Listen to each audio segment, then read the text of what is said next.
So Doray, you are an associate professor of government at Howard College. What do you like about teaching?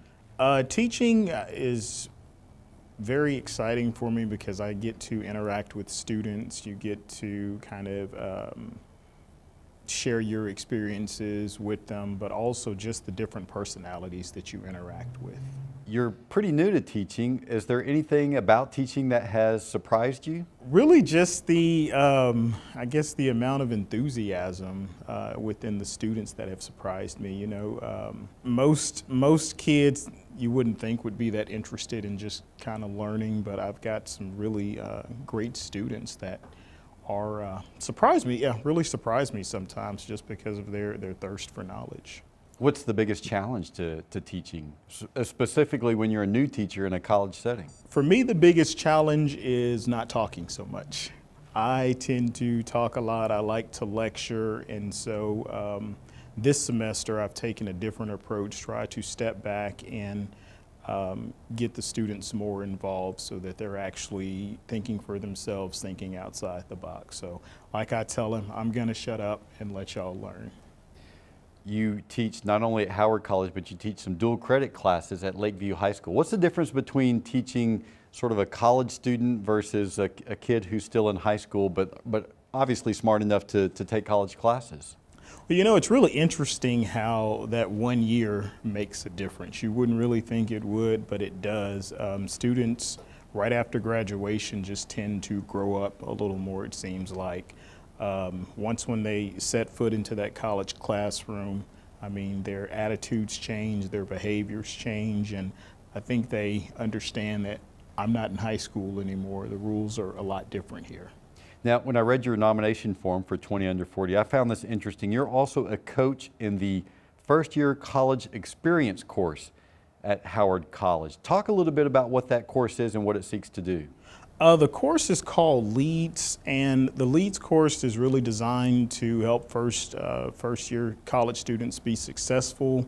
One of the reasons why I wanted to participate in the program was because I felt that I had a lot of obstacles when I first started going to college, and I didn't have anyone that I could talk to or that I could ask questions about. So when I found out about the LEADS program, it was for me like a great way to share my experiences with students, but also to help them so that they didn't have to experience the same things that I went through. Well, talk about that. What were some of the obstacles that you faced that maybe kids today are still facing? I think one, just being involved. When I first started college, I wasn't very involved in campus. I just kind of went from my dorm room to the cafeteria to the library, and so it took me a little while to actually get out and meet people, to make friends.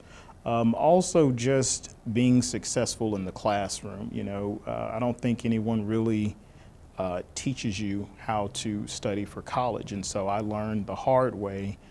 You know, sometimes you just don't have, between work and school, you just don't have several hours to dedicate to study. So finding a more efficient way to study is the best way to do it, and so that's what I try to share with the students so that they can be successful.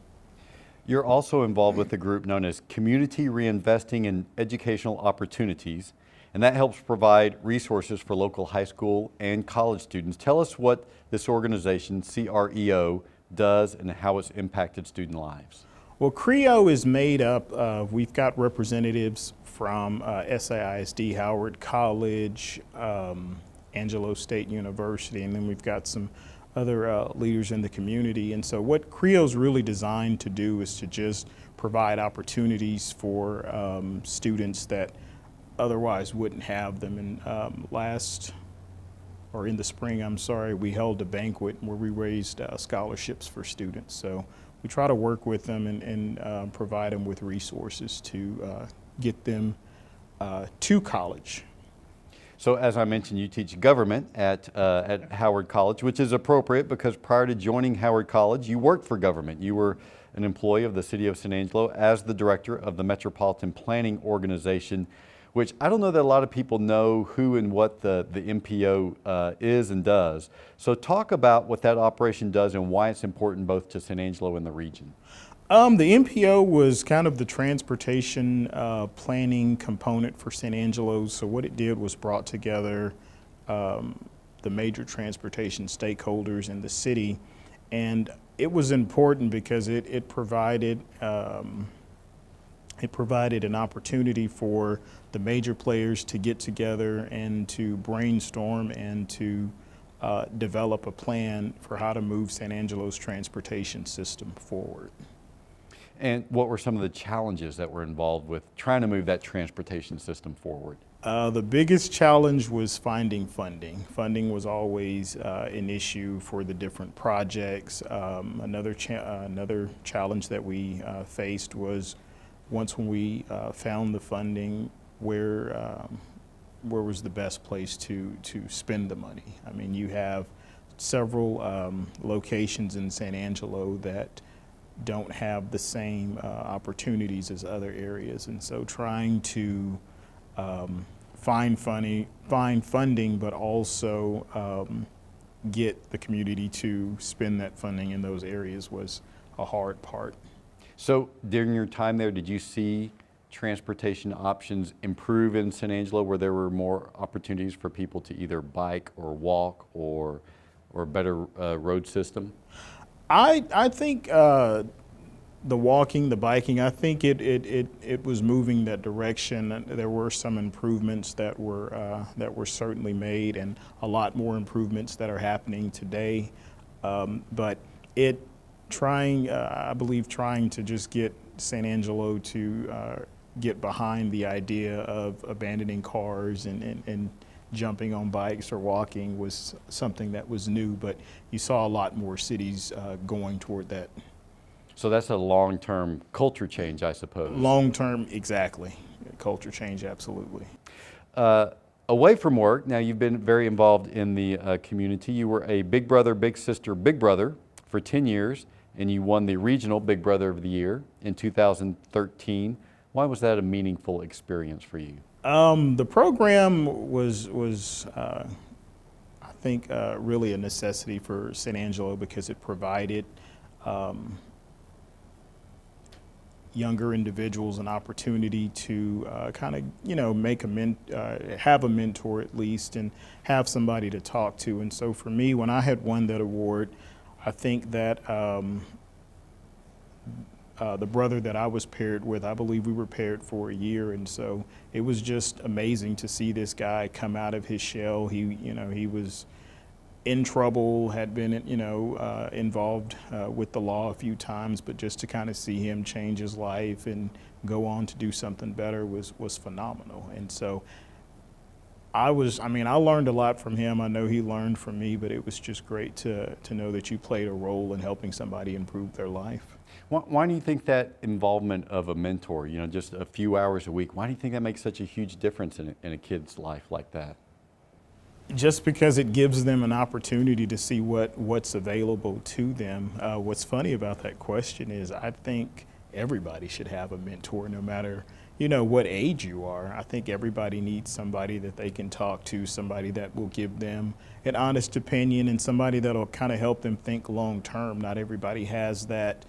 And so in being a mentor for this young man, I was able to just kind of help him think about what direction he wanted to go. Do you want to spend the rest of your life in jail or, in trouble, or do you want to go on and be something better? And so just kind of helping him think it out and think things through was really, really important to me.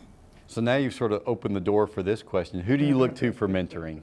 My mentors are my parents. My parents are absolutely phenomenal individuals. They have the biggest heart of anyone that I've known. I mean, back home, they are huge players in helping the community. I mean, just extremely generous, and they're just caring. And I really wish that one day I could be like them. So you've also been involved with the United Way. Talk about that and why the United Way is important to our community. The United Way, when I first joined, I had no idea that they were as involved as as they were in San Angelo and what they do. And it's been great to serve on the community investment panel and also the committees in helping to determine where funding was needed. And so the United Way to me is great for the community because they fundraise and they provide funds to organizations for programs which are needed in San Angelo.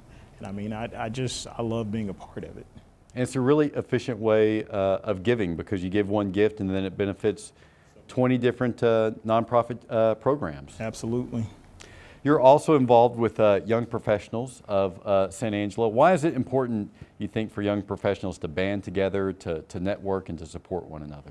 You know, the one thing that I found with young professionals was just the individuals that I've met so far. I've been a part of it for about 6 years now, and just never had an idea that people like this existed within the San Angelo community, but people that were, around your age and kind of in the same field as you. And so it's an important organization because it provides a place for like-minded individuals to gather, to network, to make friends, and I mean to also just kind of, troubleshoot problems that you're having. I mean, most people within the organization kind of face the same things, and so having somebody to talk to, give you an opinion on how to deal with maybe a situation at work or maybe a situation at home is just a great thing. You graduated last year from Leadership San Angelo. What do you feel like that program did for you? Leadership San Angelo was just a great team building program. There were some phenomenal individuals within my class, and I learned, having been a resident of San Angelo since 2001, I just had no idea that there were so many great things in San Angelo. And so I love leadership because it exposed me to all the things that I never would have seen before. What was the one thing that you maybe encountered or learned that sort of blew your socks off? I would say the Lighthouse for the Blind. I did not know that we had had a location here, but had no idea that they did what they did there. Actually, I'm going to say something in Meals for the Elderly. I've heard of the program before, but it was just amazing to see so many dedicated individuals and a small group of people that provided food and meals to so many people. I mean, I don't know how they do it, but somehow they're able to do it every year. So it's great to know that we have such a caring and giving community. When you were told that you were being honored this year as one of the 20 under 40, what was your reaction? Well, it's funny because I was actually in class when the little thing popped up, and so I saw 20 under 40, congratulations, and I was like, oh my God! Oh, so yeah, I'm sure my class was like, what's going on? Because I didn't actually say anything at the time, but because I was in class. But yeah, I just had like this surprised look on my face, and just kind of started smiling. And so really appreciate Howard College for nominating me for that. So when you think of leadership, how do you define that? Leadership to me is doing what you say you're going to do. I mean, you have some leaders that say a lot, but they don't actually do anything. And so just doing things that you say, keeping your word, and then just leading by example, to me is a true leader. But also I think a person that takes the time to learn from those that he or she is leading is important as well. You said you've been in San Angelo since 2001. What's kept you here? San Angelo is a great community. It really is. I've enjoyed being here. Just really some of the best people honestly, some of the best people that I've ever met. And I've never been somewhere where people are just nice and caring. And I mean, honestly, I think I've gone, a few places, but San Angelo's definitely unique in that it just has some great personalities here and some caring individuals. It's a big honor being one of the 20 under 40. Doray, congratulations. Thank you, sir. Thank you so much.